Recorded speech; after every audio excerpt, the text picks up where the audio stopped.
رسول اکرم صلی اللہ علیہ وآلہ وسلم نے فرمایا یخرج عنق النار یوم القیامہ، قیامت کے دن اچانک جہنم سے گردن باہر آئے گی. لہو عینان یبصران، دو آنکھیں دیکھ رہی ہوں گی. وَأُذُنَانِ يَسْمَعَانِ، دو کان ہوں گے. وَلِسَانٌ يَنطِقُ، زبان بھی ہوگی.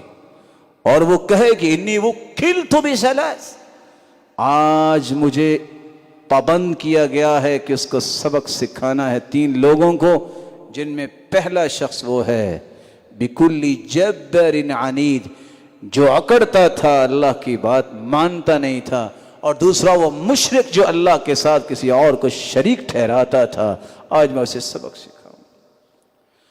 يحشر المتكبرون يوم القيامة كأمثال الذر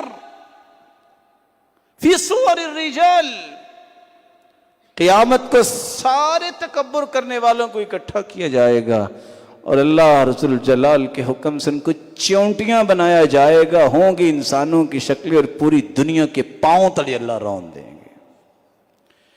یساقون الی سجن فی جہنم، پھر انہیں ہانک کر جہنم کی جیل کی طرف لایا جائے گا جس کا نام بولس ہوگا، اور اللہ سب سے بڑی آگ ان پہ چھوڑ دیں گے. اللہ عز و جلال ہمیں محفوظ فرمائے. عبداللہ ابن عمر رضی اللہ تعالیٰ عنہ نے ایک شخص کو دیکھا،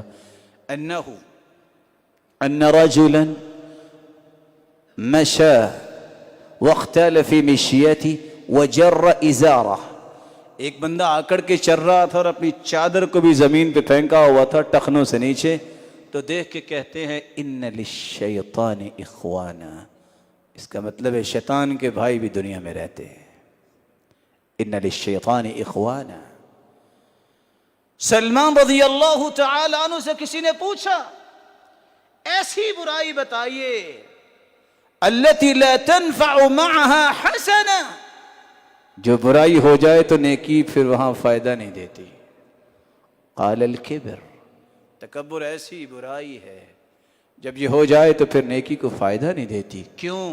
حدیث میں آتا ہے العز ان العز ازاری والکبریاء ردائی، عزت بھی میری چادر، حدیث قدسی ہے، تکبر بھی میری چادر.